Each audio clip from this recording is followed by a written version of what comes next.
আমার মনে আছে একজন বয়োবৃদ্ধ শিক্ষকের কাছে আমি নিজে যে পা ধরার মতো বলেছিলাম, স্যার পা ধরছি, আপনি আসেন, এই গুম খুনের ব্যাপারে কথা বলেন, আপনি মিটিংয়ে একটু, আপনার উপস্থিতি যথেষ্ট।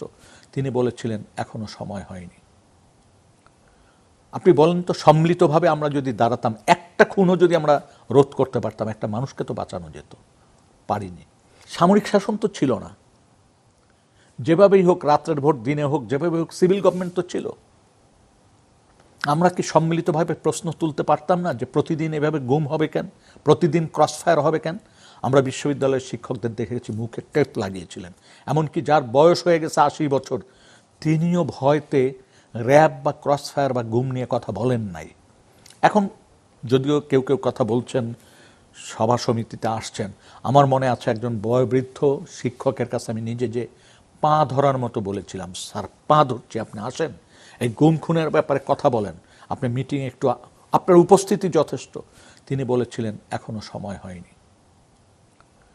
আপনি বলেন তো, সম্মিলিতভাবে আমরা যদি দাঁড়াতাম, একটা খুনও যদি আমরা রোধ করতে পারতাম, একটা মানুষকে তো বাঁচানো যেত, পারিনি। আবার দেখেন কৌশলটা কি নিয়েছে। গুম যারা করেছে, ক্রসফায়ার যারা দিয়েছে, তারা কি করেছে, মাতৃ সংগঠন থেকে র্যাবে এসছে, আর পুলিশ এবং গোয়েন্দা বাহিনী মিলে ঝিলে এই কাজগুলি করছে, কখনো কখনো আলাদা আলাদা করেছে।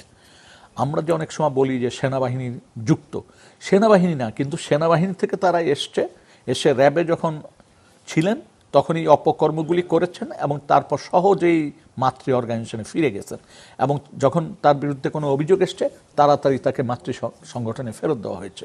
ফেরত দেওয়ার পর যখন প্রশ্ন উত্থাপিত হয়েছে, বলছেন না, আমাদের কিছু করার নাই, ইতিমধ্যে তিনি মাতৃ সংগঠনে ফিরে গেছেন। এই যে একটা মানে ঘটনা ছিল, এটা তো আমরা দেখেছি। তারপর যে গুম কমিশনে কাজ করতে যে অনেক অভিজ্ঞতা হয়েছে, অভিজ্ঞতা যেটুক ছিল সেটা আরও শানিত হয়েছে। সেখানে যেটা দেখলাম যে আগে যতটা জানতাম তার চেয়ে এখানে এসে অনেক গভীরে প্রবেশ করতে পেরেছিলাম। আগে তো প্রশ্ন করার সুযোগ ছিল না, সেটা এসছে, এবং দেখলাম আমাদের ধারণাগুলি যে কত সঠিক ছিল সেটা কিন্তু এই গুম কমিশনে কাজ করতে যেয়ে দেখলাম। এবং সেখানে দেখেছি অনেক ভদ্র লেবাসধারী, পরিবারে অনেক অনেক সুনাম তার, কিন্তু তিনি যে এরকম ঘটনার সাথে যুক্ত হয়েছেন যে মানুষকে গায়েব করার কোনো না কোনো অংশে তিনি যুক্ত ছিলেন, ক্রসফায়ারের কোনো না কোনো অংশে তিনি যুক্ত ছিলেন, তার পরিবার তো জানে না, কিন্তু তিনি ওইটার পার্ট ছিলেন। যখন তাকে আমরা প্রাথমিকভাবে সন্দেহর তীর আমাদের ওখানে গেল, তখন উনি বললেন না আমি না, না আমি না। তারপর যখন একটার পর একটা প্রমাণ বের হলো, তখন তারা বলতে থাকলেন এটা উপরের সিদ্ধান্ত। আরে বাবা, উপরের সিদ্ধান্তে মানুষ হত্যাকাণ্ড কিভাবে আপনি সাপোর্ট করবেন?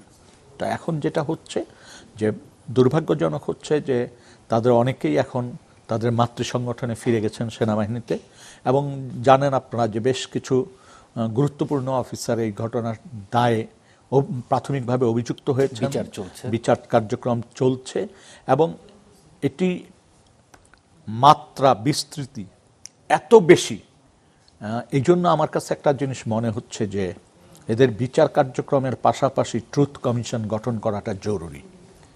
কারণ একটা জিনিস হচ্ছে অপরাধের মাত্রা অনুযায়ী তাদের বিচার হোক, বিচারের পরবর্তীতে ট্রুথ কমিশনের বা এই বিচার চলাকালীন সময় আমি জানি না কোন প্রসেসে যাবেন, তারা তাদের স্বীকারোক্তি যদি দেন তাহলে তাদের সমাজে পুনর্বাসিত করার জন্য ব্যবস্থাটা থাকা দরকার। কারণ এত বিস্তৃত, এবং সবাইকে তো আপনি ওই সুযোগটা দিতে পারবেন না। যাদের পরিকল্পনায়, যাদের নির্দেশনায় এই ঘটনাগুলি ঘটেছে তাদেরকে আপনার বিচারের আওতায় আনতেই হবে, এবং যারা এক্সিকিউট করেছেন যদি উপরের নির্দেশনা অনুযায়ী করে থাকেন, নিজস্ব কোনো না থাকে, তাদেরকে আপনি বিচারে চিহ্নিত করুন অপরাধটা, কিন্তু তাদেরকে আপনি ট্রুথ কমিশনের মাধ্যমে কিভাবে সমাজে আবার ফেরত আনা যায় সেই চেষ্টাটা করা। ট্রুথ কমিশন গঠনের একটি আলোচনা আমরা ইন্টারিম গভর্নমেন্টের সময় দেখছিলাম, বলা হচ্ছিল ট্রুথ অ্যান্ড রিকনসিলিয়েশন, এটা দরকার, খুবই জরুরি। কিন্তু যত সময় গেল সেই আলোচনাটা যেন একটু মিলিয়ে গেল। এটা কি কঠিন বলে নাকি আসলে হাত লাগাতে চায় না? প্রথম হচ্ছে আমাদের দেশে সবকিছু তো রাজনীতি দিয়ে বিবেচনা করি আমরা।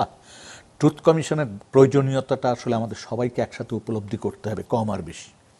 রিকনসিলিয়েশনের ব্যাপারটা স্বাধীনতার পর থেকেই আমাদের মনোজগতে নেই, এড়িয়ে গেছি আমরা। কিন্তু বাস্তবতা হচ্ছে যে রিকনসিলিয়েশন ছাড়া, রাজনৈতিক এই রিকনসিলিয়েশন ছাড়া আপনি সামনের দিকে এগিয়ে যেতে পারবেন না।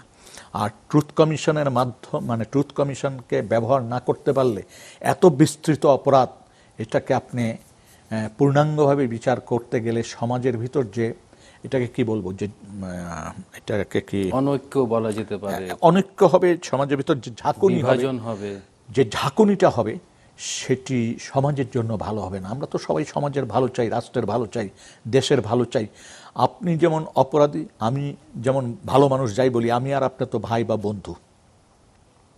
সুতরাং এই জায়গাটিতে একটা হচ্ছে যে এই অপরাধগুলিকে ডিফাইন করা, যাতে ভবিষ্যতে এই অপরাধগুলি মানে আপনাকে একটা চিহ্নিত করতে হবে, অপরাধীদের বিচার একটা করতে হবে, তারপর আপনি কোনটা ট্রুথ কমিশনে যাবে কোনটা যাবে না সেটা ঠিক করবেন, এবং একটা শেষ হওয়া দরকার যাতে ভবিষ্যতে কোনো রাজনৈতিক নেতৃত্ব বা রাষ্ট্র যারা পরিচালনা করেন যে নেতৃত্ব, তারা যাতে এই ধরনের ঘটনায় মানে এই ধরনের ঘটনায় যুক্ত না হন, নির্দেশনা না দেন, পরিকল্পনা না করেন। কিন্তু সেক্ষেত্রে একটি বিচারের দৃষ্টান্ত তো তৈরি করতে হবে।